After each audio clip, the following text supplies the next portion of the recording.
Bonjour, je m'appelle Serge François, j'habite un tout petit village qui s'appelle La Salle-et-Chapelle-Aubry, dans le Maine-et-Loire, en Anjou comme on dit.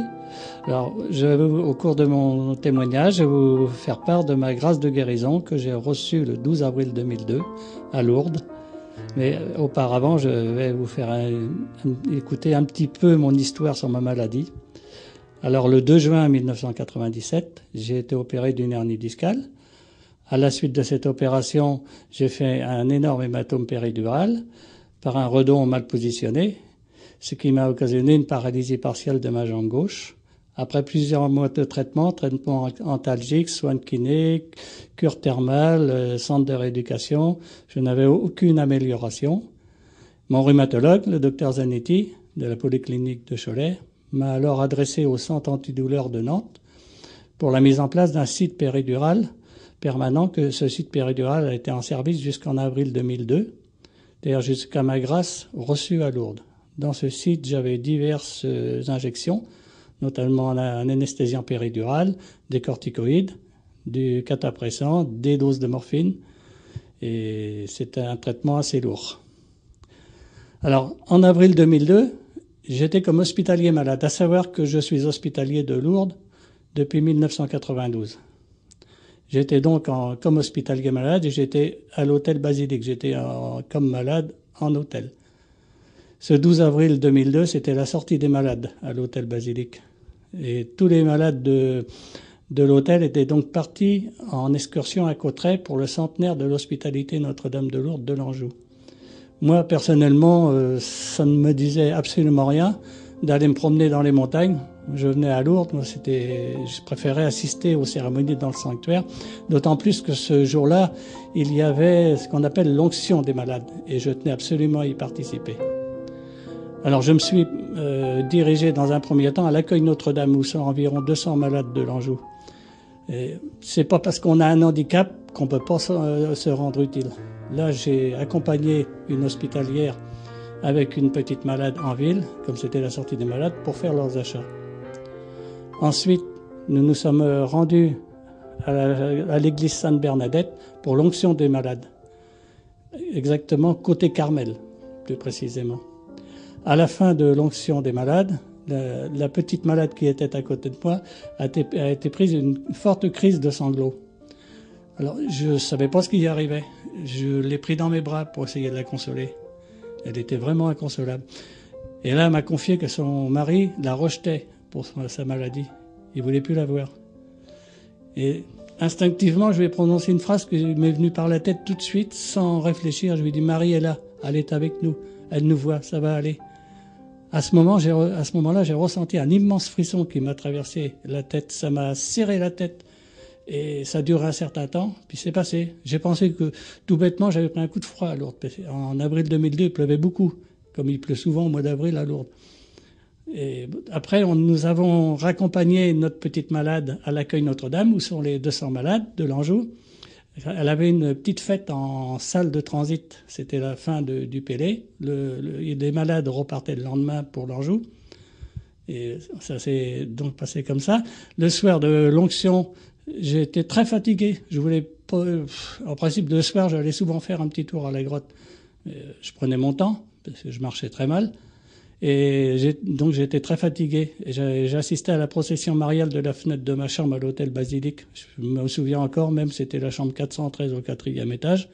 Et à la fin de la célébration, j'ai eu une envie soudaine de me rendre à la grotte. Je sentis quelque chose me poussait. Alors, je me suis donc habillé parce que j'étais déjà prêt à dormir en pyjama. Lorsque je suis sorti de ma chambre, quelques minutes plus tard, à un certain moment, en parcourant le couloir pour rejoindre l'ascenseur, j'ai eu d'étranges sensations, comme une présence à côté de moi. J'ai eu l'impression que quelqu'un me suivait. Puis je me suis retourné, il n'y avait vraiment personne.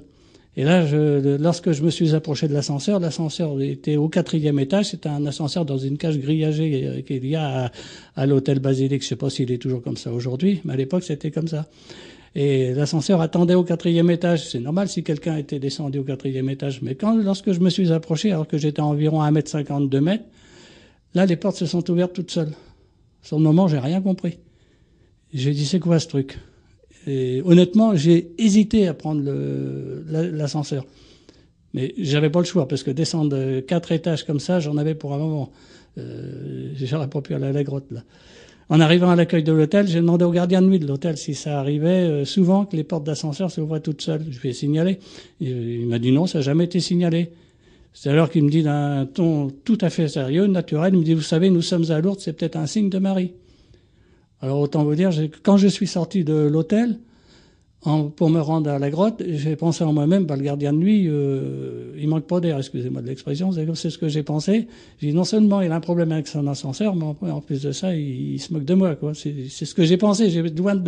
J'étais loin de réaliser ce qui allait m'arriver ce soir-là à Lourdes.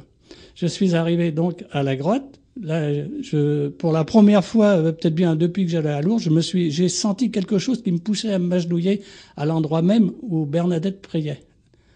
Là, je me suis agenouillé et j'ai dit une dizaine de chapelets. Ensuite, je me suis dirigé à la grotte. Je suis passé à la grotte.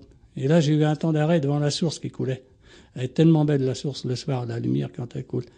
À ce moment, j'ai été pris comme dans un tourbillon, comme transporté dans un autre monde.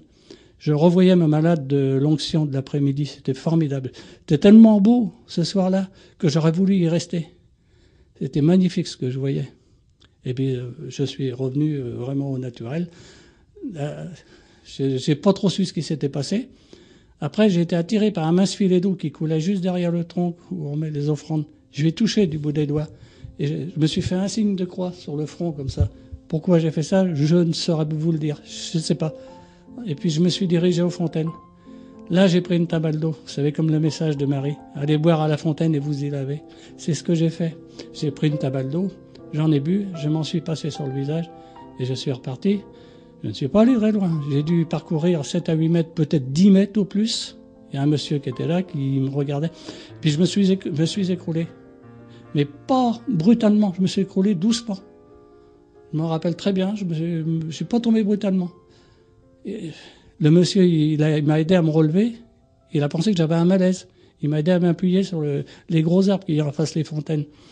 Et le dernier côté esplanade, exactement. Là, j'avais une douleur qui descendait du bas du dos, dans toute ma jambe. C'était atroce, horrible. J'avais l'impression qu'on m'arrachait la jambe tellement ça faisait mal. Et puis, j'en ai même crié. C'est ce que m'avait dit ce monsieur-là. Et environ au bout d'une minute, une minute 30, on ne sait pas trop parce que bon, je peux pas évaluer.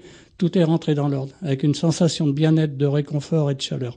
Ma jambe qui était toujours froide, glacée, sclérosée, elle était devenue brûlante d'un seul coup. Je me demandais ce qui m'arrivait. C'est en montant la petite côte vers la porte Saint-Joseph que je me suis rendu compte qu'il y avait quelque chose qui s'était passé. Et là, j'ai dit, c'est Marie qui est venue à mon secours. Parce qu'habituellement, j'étais obligé de m'aider en m'agrippant sur la grille, sur le côté, pour monter. Si j'avais pas de canne, j'étais obligé de monter en m'agrippant sur la grille. Et là, j'ai monté cette petite côte, mais alors comme je la monte aujourd'hui, là. Je suis rentré à l'hôtel, je me suis couché, et la première partie de la nuit, elle a vraiment pas été bonne. Je m'explique. Vous savez, quand on a froid aux mains l'hiver, on se passe les mains sur le robinet. Ça vous est tous arrivé. Et c'est ce qui m'est arrivé. Après, on a mal au bout des doigts. Et ben moi, j'ai eu très mal au bout des doigts de pied. Et finalement, j'ai réussi à m'endormir. Et le lendemain matin, je me suis réveillé en pleine forme. Et je peux vous affirmer que pour la première fois depuis bien des années, je suis hospitalier depuis 1992, j'ai eu le plaisir de conduire un malade le lendemain à Sainte-Bernadette. Donc, alors, l'après-midi, je conduisais mon même malade à Saint-Pédis pour une cérémonie de prière. Alors, et là, parmi les centaines de petites voitures déjà en place, qu'est-ce que j'ai vu? Ma malade de l'onction de la veille. Mais elle n'était pas n'importe où, cette petite malade. Ni à droite ni à gauche parmi toutes les voitures dans la foule. Elle était juste pile derrière mon malade. Comme si elle aurait été derrière moi. Et là, je lui ai été lui dire bonjour. Et à ce moment-là, je l'ai pris dans mes bras. Et c'est pas moi qui ai consolé la malade. C'est la malade qui m'a consolé. Et je peux même vous dire qu'elle m'a dit une phrase qui m'a fait vraiment chaud au cœur ce jour-là. Elle m'a dit, qu'est-ce que j'aimerais avoir un mari comme vous? Et je peux vous dire que c'est une petite malade. Son mari la détestait, il voulait plus la voir. Je ne sais pas ce qu'elle avait comme maladie. J'ai jamais pu la revoir, cette petite malade. J'ai pourtant essayé de la rechercher par l'hospitalité de l'Anjou. On n'a jamais pu la retrouver sa trace. Est-ce qu'elle était d'un autre diocèse ou je sais pas. Je sais pas ce qu'elle est devenue. Finalement, je l'ai pas retrouvée. Et vous voyez, c'est ce que je vous dis, malgré sa maladie, j'ai jamais eu peur que ça me saute dessus. À Lourdes, on n'attrape que des belles choses. Une dizaine de jours après être rentré du pèlerinage, le lundi 22 avril, en fin d'après-midi, j'ai été pris dans une forte démangeaison dans ma jambe. Il se trouve que sous mon pied, suite à ma paralysie, s'était formée une épaisse peau morte. Les kinés connaissent bien ça. J'ai eu pas mal de séances de kiné. Et cette peau morte, j'étais assis le soir aux environs de 22 heures sur mon lit en train de me masser la jambe qui me démangeait beaucoup. J'ai vu cette peau morte se détacher en minuscules particules, laissant apparaître une nouvelle peau qui avait repoussé, comme une peau de bébé. J'ai aussitôt appelé mon épouse qui était encore dans la cuisine. Elle a pris des photos. Ça a été adressé au bureau médical de Lourdes, au docteur Tellier. Et ça, je peux vous certifier que c'est ça.